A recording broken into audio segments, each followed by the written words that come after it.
I'm Daniel Minty, a cognitive behavioral therapist, teacher, and writer. Have you ever wondered why we worry so much? And what, if anything, we can do about it? We're taking a look at these questions in a class I'm co-teaching this term at Georgetown University's Integrative Medicine program. In this post, I share some PowerPoint slides from the class that shed light on the neurobiology of worry, in particular on something called the brain's default mode network. We'll also consider the cognitive, behavioral, and physiologic components of worry's true antidote, mindfulness. Please join us.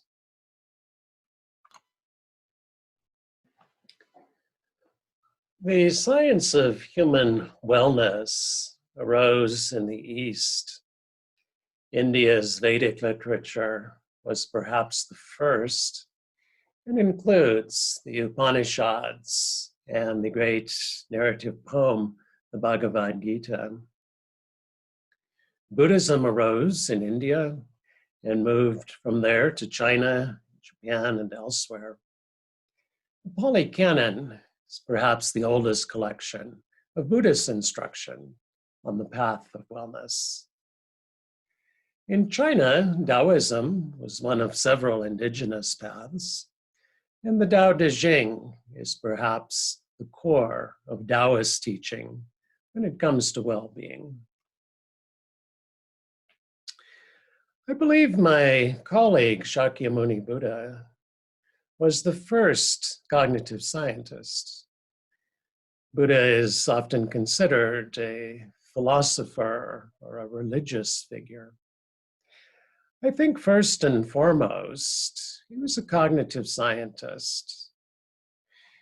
Here is a rendering of what he said, looking up from beneath the Bodhi tree, seeing the morning star and becoming enlightened. All beings are already enlightened. Only their delusions and preoccupations obscure this fact. Nagarjuna lived in the first century of the Common Era. He was a Buddhist philosopher and another cognitive scientist. Nagarjuna tells us, seeing what is not real, you are bound. Seeing the real, you are free.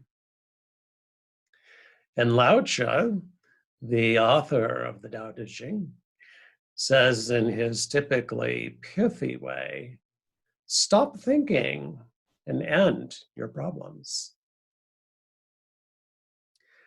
Patanjali lived in the second century before the Common Era and was the Indian author of the Yoga Sutras, another cognitive text. Here's Patanjali. When not in a state of yoga, we identify with thought waves in the mind. He then goes on to give a number of examples of these thought waves. One is verbal delusion, when words don't correspond to reality. In his 1979 book, Cognitive Therapy of Depression, Aaron Beck writes exactly the same thing. Mindfulness is a contemporary Western term for what in the East has been called living in yoga or living free from delusion or in accord with the Tao. It's a bit hard to believe, but this term only arose during the Clinton administration.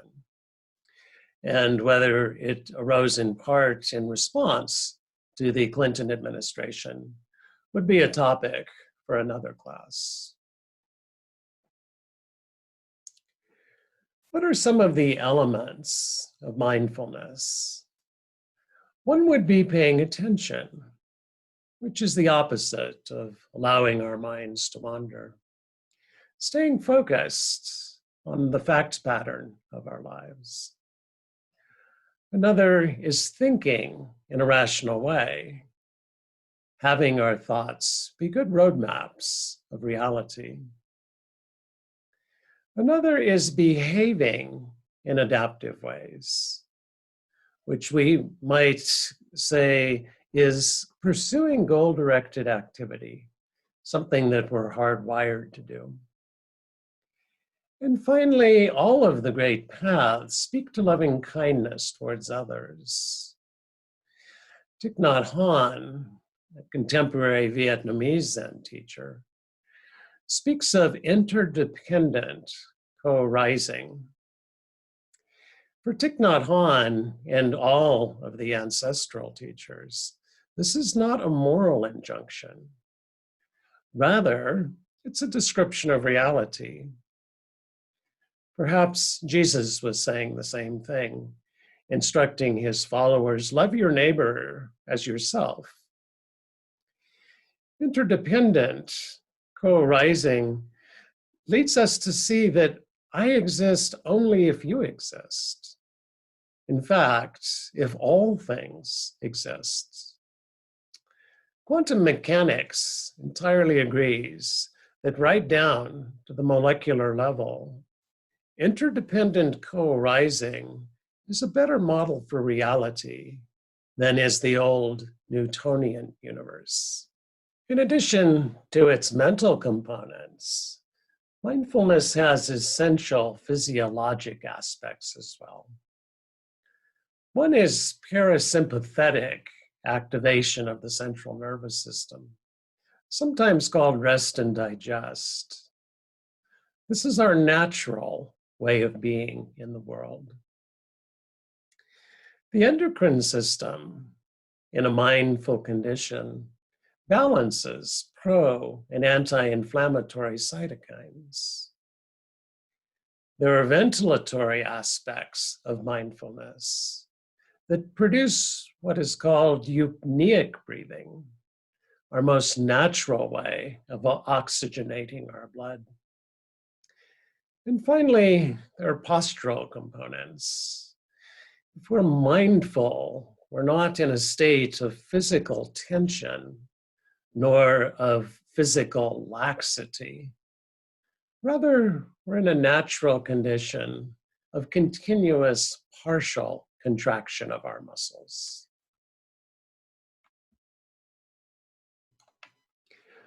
While language distinguishes body from mind, science East and West agrees these are, while distinct, never separate. In talking of integrative study, we're talking not about adding body and mind, but seeing clearly that body is mind. For example, a thought is an electrochemical wave in the brain, a change in the resting mini voltage in a neuron. Thus, thinking is a physical phenomenon and triggers a cascade of effects throughout the brain and body. So now that we have a sense of what mindfulness is, how mindful are we? Researchers at Harvard University took up this question by sampling 5,000 people via a smartphone app at random times throughout their day. The app measured two things. One, how distracted the person was, and two, how happy they felt. The results were that almost 50% of the time, participants' minds were wandering. And the more that participants' minds wandered, the less happiness they reported. So what is mind wandering? The technical term is stimulus-independent thoughts. That is, thinking that's unrelated to our immediate environment. And this thinking can be positive, as in daydreaming about that great pre-COVID vacation we took at the beach, or that great post-COVID vacation we're looking forward to. It can be negative, worrying about your GPA, say, or it can be neutral, just reminders to ourselves that we have the laundry to pick up on our way home. So stimulus-independent thinking is a form of physical and mental disengagement from life. What is its opposite? Life engagement has behavioral components, pursuing those goal-directed activities. This could include riding our bike somewhere, or working out, or doing yoga. It also includes cognitive elements. So mindfulness is not the absence of cognition, but mindful cognition could include things like reading a book, writing something, solving some problem, or doing philosophy. When they published their paper, the authors titled it, "A Wandering Mind is an Unhappy Mind." They did this because the data demonstrated that regardless of the content being positive, negative, or neutral, any and all mind wandering correlated with less happiness than that reported by participants directly engaging their lives. During mind wandering, the brain shows increased activity across a set of midline and lateral cortical regions. These have come to be called the brain's default mode network, and it's what unmindful brains of human beings appears to do. The structures involved include the medial prefrontal cortex, the posterior cingulate cortex, and other interacting hubs and subsystems of the brain. One of the things the default mode does is creates and maintains an illusory sense of separate self. That is, it replaces a more direct experience we could call interdependent co-arising with a cognitively mediated sense of separateness from the rest of reality. Albert Einstein called this an optical delusion of consciousness. As a result, the principal content of the default mode is securing the separate self's perimeter against threats. These threats include other people, include the environment, and include perceptions of the past, perhaps defending ourselves against errors we've made, or the future, defending ourselves against errors we may make. If this sounds like a lot of work, it is. The default mode consumes 60 to 80% of the energy consumed by a brain engaged with our living. We pay more than an emotional price for worrying. It increases inflammation and decreases the immune response. It damages our DNA and decreases heart rate variability, an important biomarker of health. It increases allostatic load, a measure of stress in the body. And there's a reciprocal relationship between body and mind. So when the brain perceives inflammation and damage to our telomeres, it goes looking for the danger. That is, our thinking shifts in the direction of hypervigilance and worry. These hypervigilant, worried thoughts are now sometimes known as cognitive viruses because they produce the same effects in the body as a physical virus would.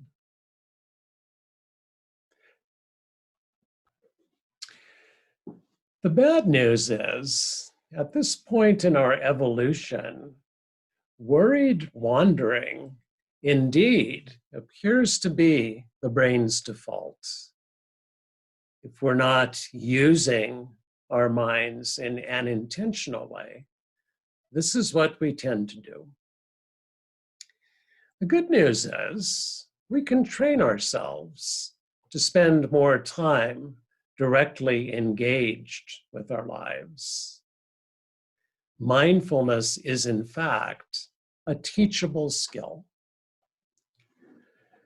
I think of building mindfulness as fast-forwarding human evolution.